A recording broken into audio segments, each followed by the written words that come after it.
How to maximize orders this December 2025. Let me ask you this. Every December, napapansin mo ba? Sobrang dami ng mga orders. Kahit anong niche ka pa, apparel, skincare, or kahit mga gadgets, people are just constantly buying more. Actually, sobrang simple lang.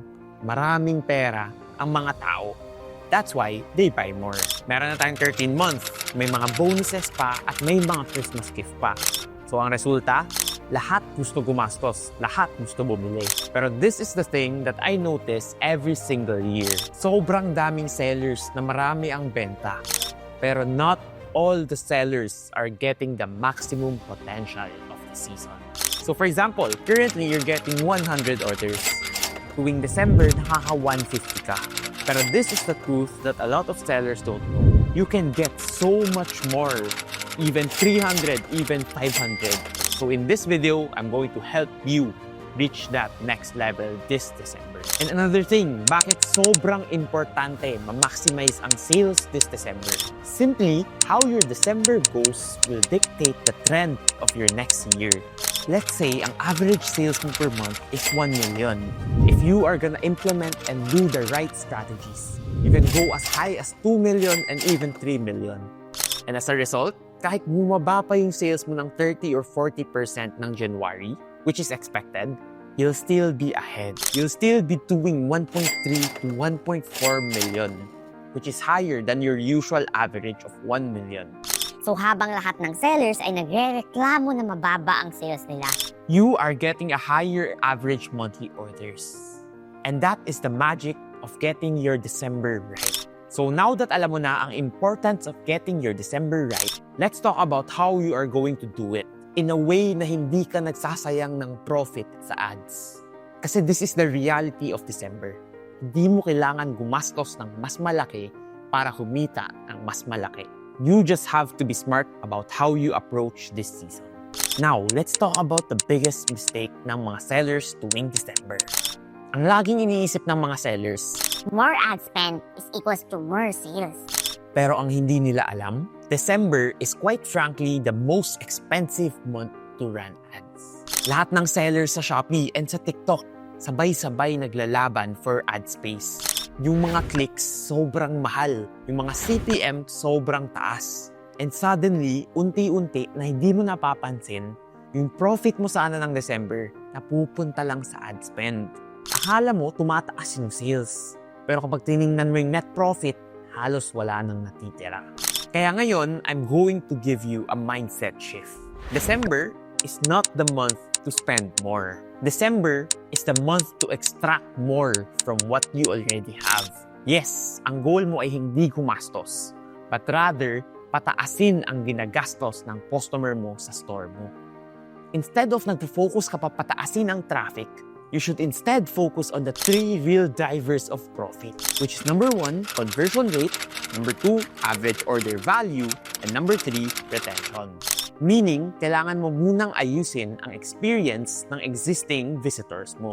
You have to improve your bundles and optimize your checkout. And most importantly, you have to have an upsell in your store. Kasi even a tiny improvement on those 3 metrics will improve your profitability without any spending. Kaya before mo taasan ang ads budget mo, tanungin mo muna ang sarili mo. Paano ko papataasin ang conversion rate ko at ang retention rate ko? Kasi that is the way that you win December. Not by shouting louder or spending more, but by converting smarter. Okay, now, let's talk about the fastest way to increase your sales this December. Kahit wala kang dagdag sa ad spend. The key here is not to do more, but to maximize what you already have. Ito yung mindset ng karamihan ng sellers. iniisip nila kailangan nilang mag-scale agad sa ads. Pero the biggest wins for this month comes from the 3 levers of growth that I talked about a while ago. So first, you have to optimize your conversion rate. Kasi kahit doblehin mo pa ang traffic mo, if hindi sila nagko-convert, sayang lang. Instead of chasing new customers, you have to make sure that every person who goes into your page is pushed to buy. Kailangan mo ayusin yung mga product listings, yung mga photos mo, and most importantly, your reviews. You also have to create more urgency by creating bundles and exclusive offers. Lagyan mo lang ng mga line like promo until December 30, and that can instantly increase your conversion rate by 10 or even 20. Hindi mo kailangan baguhin ang sistema. Kailangan mo lang iparamdam sa customer that buying now and buying a lot is the right choice now. Next, you have to boost your average order value. Ito yung madalas na nakakalimutan ng mga sellers. Kung 500 pesos ang average order mo, what if you can create strategies to make it 700 or even 800 pesos? That is already a 40 to 50% increase sa total sales mo. You have to add bundles, promos like buy 2, get 1, and add-on deals para mapataas mo ang AOV mo. Kailangan mong bigyan yung customer mo ng reason to spend a little bit more. Kasi remember this, mas madaling magbenta sa customer na existing na kaysa maghahanap ka pa ng bago. And finally, you have to focus on retention and repurchases. December is the perfect time to build repeat buyers. Every order now should lead to another order sa January or even sa February. Mas maganda kung makakapag-add ka ng mga thank you card, mga discount for next orders, and mga loyalty promo. That way, pabalik at pabalik ang customer mo. Huwag ka lang basta-basta na nagbebenta para sa Pasko. You have to plant seed for next year. Kasi isipin mo, kapag every December buyer mo ay may chance maging repeat customer, yung next year mo sobrang lakas niyan kahit mabagal ang panimula ng January for a lot of sellers. Ngayong naiintindihan mo na kung saan nanggagaling ang growth tuwing December, pag-usapan naman natin kung paano natin yan ma-execute ng maayos. I'll teach you guys how to run ads smartly, especially during the peak seasons. Kasi dito, kadalasang nalulugi ang mga sellers tuwing December. Ito yung mindset ng karamihan. Peak season, kailangan kong mag-spend. Pero ang hindi nila alam ay Decembers are when platform get the most ad costs. For December, less is more. You don't win by spending more. You win by targeting smarter. Ang goal ay efficiency, hindi pure aggression. Kailangan mo mag-maintain ng stable na ad budget at gamitin mo siya strategically. And most importantly, you need to focus on retargeting and your best-selling products. Ito yung mga items na may proven conversion rate, mataas ang ROAS, and consistent ang result. December, hindi yan ang time para maghanap ka ng bagong hero products.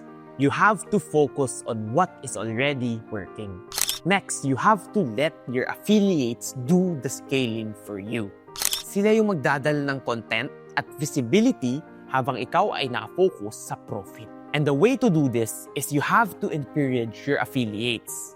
Give them free samples, give them high commission rate, and make their job easier.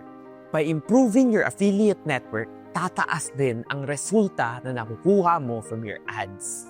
Alam mo bakit? Kasi may social proof na, may engagement na, at mas mura na ang nakukuha mong CPM. If you want to know more on how to set up your affiliate marketing, I'll leave a link in the description at panoorin mo yon pagkatapos. Now, balik tayo sa topic. Habang mga sellers ay nagsusunog sa ads, ikaw ay steady lang at mas gumaganda ang resulta at ang ROAS. And as a result, tumataas ang traffic mo at tumataas ang conversion rate mo. Ganun ang strategy para ma-maximize ang December by spending less and earning more. Another point is people want deals tuwing December.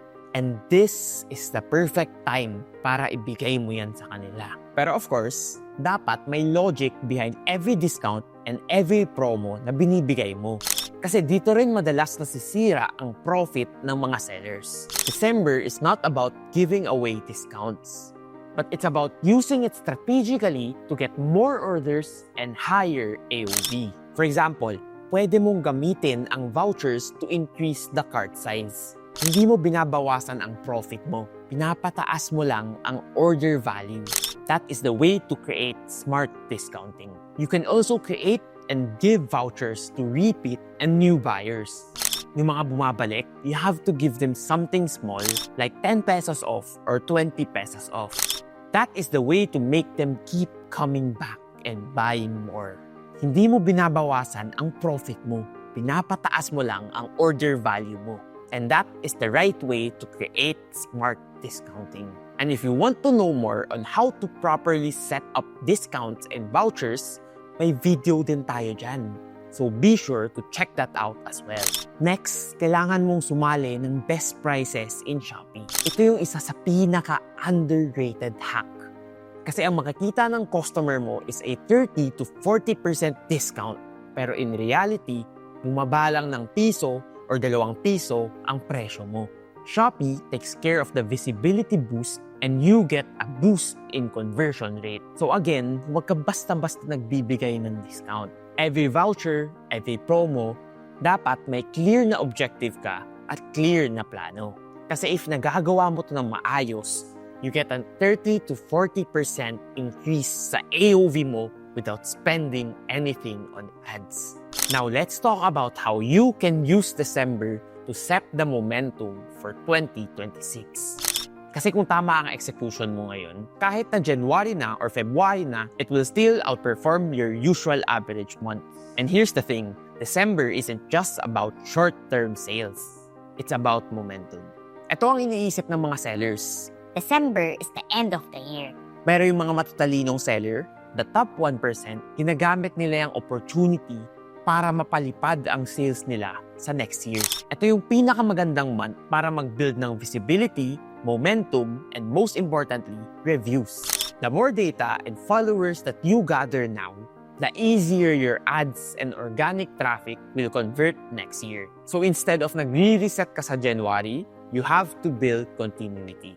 Dapat lahat ng bestsellers mo may stock at ready bumenta. Kailangan din i-re-engage mo ang mga buyers mo noong December. You can do this simply by using ads, affiliate, and the chat broadcast option. Ganyan ang paraan para ma-maintain mo ang momentum and turn January into a strong month. And tandaan mo to, kung hinabol mo ang mataas na sales by using more ad spend sa December, masasayang lang ang profit mo at siguradong babagsak ang sales mo sa January. Pero kung magiging matalino ka at gagawin mo ang mga tamang strategy at nag-focus ka sa AOV, CVR at retention, I promise you, 2026 will be the best year of your e-commerce journey. So here is my challenge for you. For the next 30 days, do not increase your ad spend. Instead, you have to increase your AOV and CVR by at least 30%. Focus on the things that actually make your customer buy more. Gawin mo yan, and I promise you, makikita mo ang real growth and real profit. Anyways, mag-recap lang tayo. December, hindi yan month for big sales. Yan ang opportunity to reset your trajectory. You have to focus on getting more from what you already have instead of trying to get more. By the way guys, gusto ko na rin pala kayong i-invite sa free webinar namin this coming Wednesday. Kung may natutunan ka sa video na to, mas marami ka pang matututunan sa webinar natin. If gusto mong sumali, just comment webinar sa comments and my team will reach out to you. And remember, this is completely free. Kailangan mo lang umattend. So if you're serious about growing your e-commerce store, I'll see you in the webinar. So if nakatulong ang video na to sa'yo, be sure to drop a like and subscribe kasi sobrang dami ko pang nakahandang video. And as always, keep growing, keep learning, and I'll see you in the next video.